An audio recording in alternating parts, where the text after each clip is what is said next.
حضرت سیدنا صدیق اکبر رضی اللہ عنہ نبی رحمت، شفیع امت، شہنشاہ دو عالم صلی اللہ علیہ وسلم کے خلیفہ اول ہیں، اور ولادت کے بعد سے لے کر اسلام قبول کرنے تک یہاں جو کہا جاتا ہے کہ اسلام قبول کرنا، تو ان میں بعض شخصیات کے لیے یہ ہے کہ جب نبی رحمت صلی اللہ علیہ وسلم نے نبوت و رسالت کا اعلان کیا کہ میں نبی ہوں، تو اس وقت سب سے پہلے جن لوگوں نے تصدیق کی ہے، ایمان لائے ہیں، نبی پاک صلی اللہ علیہ وسلم کو خاتم النبیین مانا ہے، ان میں ایک نام حضرت صدیق اکبر رضی اللہ عنہ کا ہے۔ آپ کی سوانح اور تاریخ کے اندر آتا ہے کہ سیدنا ابو بکر صدیق رضی اللہ عنہ نے اسلام قبول کرنے سے قبل اس لات، عزا، منات وغیرہ کی پوجا کی جاتی تھی، مگر انہوں نے بچپن میں بھی اسلام قبول کرنے سے قبل بھی کسی اور کے آگے اپنے سر کو نہیں جھکایا، بلکہ دائرہ اسلام میں داخل ہوئے اور نبی پاک صلی اللہ علیہ وسلم کا کلمہ پڑھا، اور کلمہ پڑھنے کے بعد اپنا سر فقط خدا کی بارگاہ میں جھکایا، خدا کے علاوہ کسی اور کے سامنے اپنے سر کو نہیں جھکایا۔ حضرت سیدنا صدیق اکبر رضی اللہ عنہ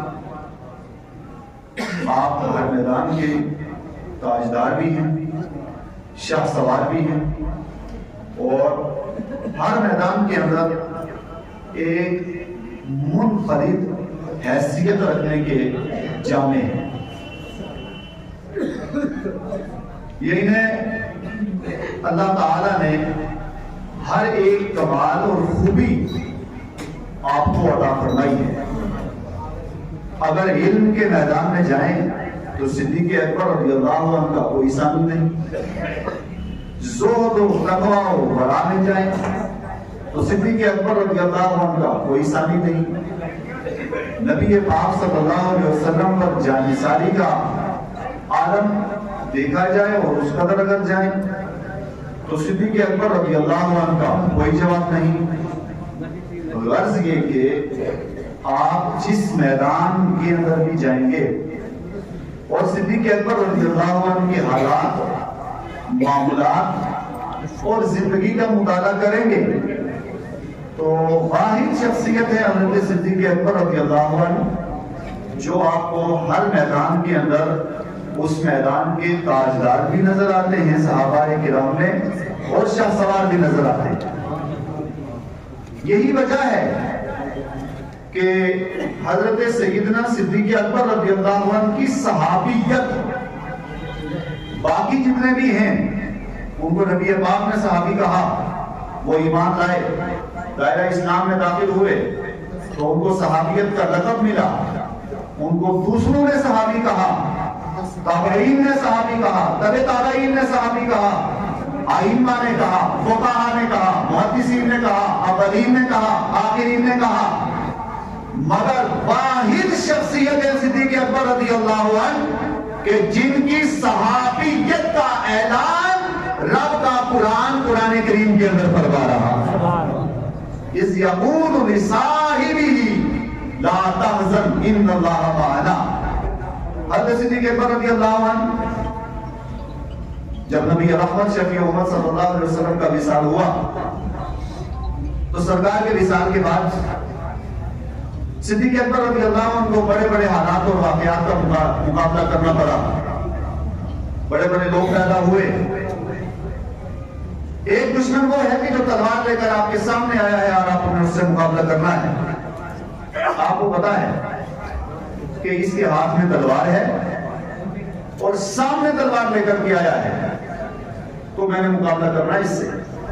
مگر ایک دشمن وہ ہے کہ جس نے بغل کے اندر چھری رکھ کر کے وہ آیا ہے، اب جب تک وہ چھری ظاہر نہیں کرے گا یا جو چیز وہ آپ کے مقابلے کے لیے آپ کے پاس آپ کے گھر میں داخل ہو گیا تو جب تک ظاہر نہیں کرے گا تب تک آپ کو کیسے پتا چلے گا کہ یہ میرا دشمن ہے مجھے مارنے آیا ہے؟ جب تک وہ ظاہر نہیں کرے گا تب تک آپ کو پتا نہیں چل پائے گا۔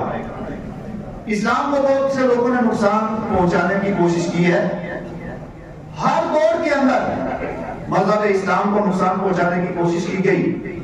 ابتدا سے اگر آپ دیکھ لیں تو تاریخ آپ کے سامنے ہے، مگر کئی لوگ ایسے بھی آئے ہیں جو اسلامی لباس کے اندر مسلمانوں کی صفوں کے اندر داخل ہوئے اور اسلامی لبادے کے اندر آئے۔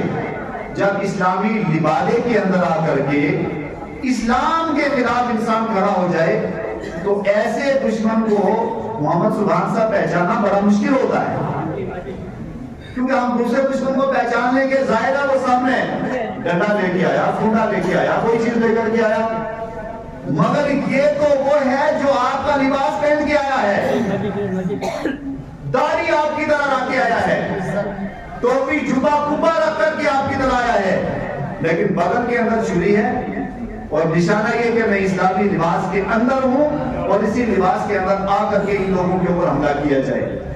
وہی دور رہا اس دور کے اندر۔ صدیق اکبر رضی اللہ عنہ جب سرکار علیہ السلام کا وصال ہوا تو منکرین زکات ایک طبقہ پیدا ہوا جو نماز کے قائل تھے، روزے کے قائل تھے، حج کے قائل تھے، عمرے کے قائل تھے، تقوی کے قائل تھے، باقی چیزوں کے قائل ہیں، مگر منکر ہو گئے زکات کے کہ ہم زکات نہیں دیں گے، اور وہ بھی پھر اسلامی لباس، اسلامی لبادے کے اندر۔ جب وہ لوگ کھڑے ہوئے تو سیدنا صدیق اکبر رضی اللہ عنہ مقابلے کے لیے آئے اور آپ نے ارشاد فرمایا کہ جتنا درجہ اور جتنی اہمیت نماز کی ہے، قرآن کی ہے، حج کی ہے اور باقی معاملات کی ہے، اتنا ہی درجہ اور اتنی ہی اہمیت اسلام کے اندر زکات کی بھی ہے۔ پھر آپ نے مقابلہ کیا اور تاریخ بتاتی ہے کہ ایک ایک کو چن کر کے جو اس کے منکرین بنتے گئے ان کو آپ نے واصل جہنم کیا۔ کیوں؟ اس لیے کہ زکات فرض ہے اور یہ فرضیت کے منکر ہیں۔ اور صدیق اکبر نے ارشاد فرمایا کہ میں اپنے دور خلافت کے اندر کوئی بھی نئی چیز اس کو تجدید نہیں کروں گا، نئی چیز ایجاد نہیں کی جائے گی، بلکہ نبی پاک نے جو سلسلہ پوری زندگی نبھایا ہے، چلایا ہے، بتایا ہے، جس سلسلے پر سرکار علیہ السلام رہے ہیں اسی سلسلے کو میں نے آگے بڑھا کر کے امت تک پہنچانا ہے۔ حضرت سیدنا صدیق اکبر رضی اللہ عنہ غرض یہ کہ ہر فیلڈ کے ایک تاجدار نظر آتے ہیں اور شاہ سوار۔ آئیے دو تین روایات آپ کے سامنے رکھتا ہوں، آپ کا ایمان تازہ ہوگا۔ حضرت سیدنا صدیق اکبر رضی اللہ عنہ نبی رحمت شفیع امت صلی اللہ علیہ وسلم آپ نے ایک موقع پر ارشاد فرمایا سیقا من ارضہ الی تربۃ التی خلق منها۔ مختلف حدیث کی کتابوں میں آتا ہے نبی رحمت صلی اللہ علیہ وسلم آپ ایک جنازے کے اندر تشریف لے گئے اور آپ نے ارشاد فرمایا اس جنازے کے موقع پر جب اسے قبر میں اتار رہے تھے لحد میں تو آپ نے ارشاد فرمایا کہ اس کا خمیر کسی مٹی سے بنا ہے اور جس مٹی سے انسان کا بدن، انسان کا خمیر بنتا ہے تو آخر میں جب انتقال ہو جاتا ہے تو اس کو اسی مٹی کے ساتھ ملایا جاتا ہے، یعنی وہی اس کی قبر بنتی ہے۔ جہاں کی مٹی وہی کا خمیر، یہ محاورہ بھی ہے، جہاں کی مٹی وہی کا خمیر۔ مٹی یہاں کی ہے تو خمیر یہی کا ہوگا، مٹی جس جگہ کی ہے خمیر بھی وہی کا ہوگا۔ اکثر ہم لوگوں نے دیکھا ایک آدمی ہندوستان میں پیدا ہوتا ہے مگر مکہ شریف میں اس کا انتقال ہوتا ہے، وہیں اس کو دفن کر دیا جاتا ہے۔ اسی طرح کچھ لوگ باہر کے ہوتے ہیں وہ ادھر آتے ہیں، یہی انتقال ہوتا ہے، بعد میں یہی اس کو دفن کر دیا جاتا ہے۔ تو اس کی وجہ یہ ہے حدیث میں کہ جہاں کا خمیر ہوتا ہے وہی کی مٹی اور جہاں کی مٹی وہی کا خمیر۔ اب میں آپ کی توجہ چاہتا ہوں اس موقع پر. خمیر انسان کا ہند کا ہے تو مٹی ہند کی ہوگی. اگر مٹی ہند کی ہے تو خمیر ہند کا ہوگا. مٹی عرب کی ہے تو خمیر عرب کا ہوگا. مٹی عجم کی ہے تو خمیر عجم کا ہوگا. مٹی بدر کی ہے تو خمیر بولو دو سے بولو. خمیر مٹی بدر کی ہے تو خمیر بدر کا ہوگا. یہی ہے جو خدا صاحب نے آپ کو پہلے بتایا.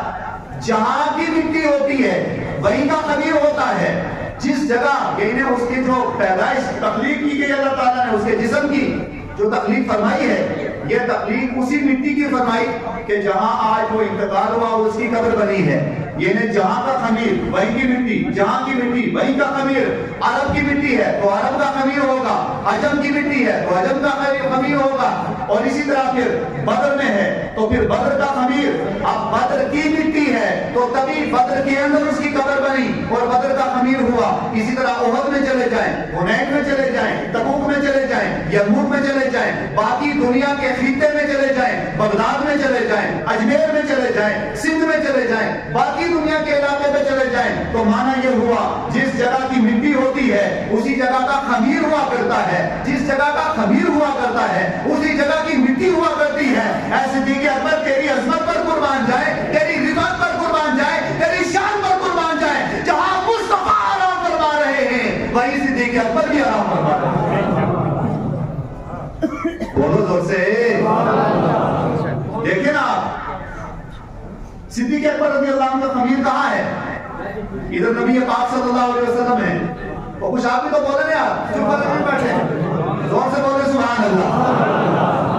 ادھر صدیق اکبر ہیں, ادھر نبی رحمت صلی اللہ علیہ وسلم ہے. پہلے نبی پاک ہیں, پھر ابو بکر صدیق ہے, پھر فاروق اعظم رضی اللہ عنہ. کیا معنی ہوا؟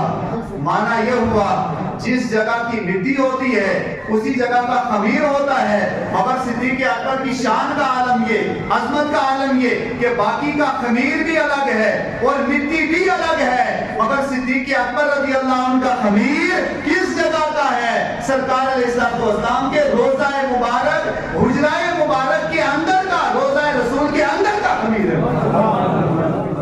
اب ایک پوائنٹ اور دیتا ہوں آپ کو. یہ وہ جگہ ہے جس جگہ مصطفیٰ آرام فرما رہے ہیں. یہ وہ جگہ ہے جس جگہ کے لیے حدیث شریف میں آتا ہے 70,000 فرشتے صبح آتے ہیں. کب تک رہتے ہیں؟ شام تک. 70,000 شام کو آتے ہیں. کب تک رہتے ہیں؟ صبح تک. جو 70,000 ایک بار آتے ہیں پھر قیامت تک ان کی ڈیوٹی, قیامت تک ان کو دوبارہ نمبر نہیں لگتا. کیا مطلب ہوا؟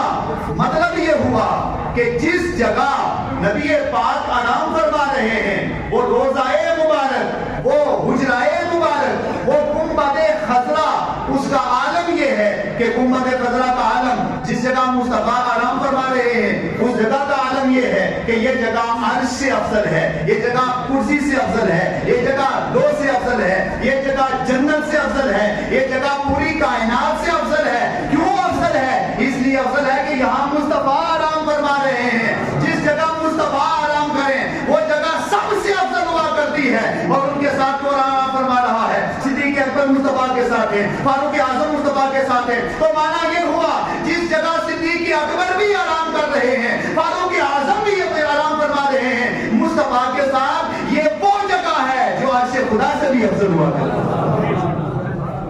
ان کا مقام و مرتبہ بہت بلند و بالا ہے.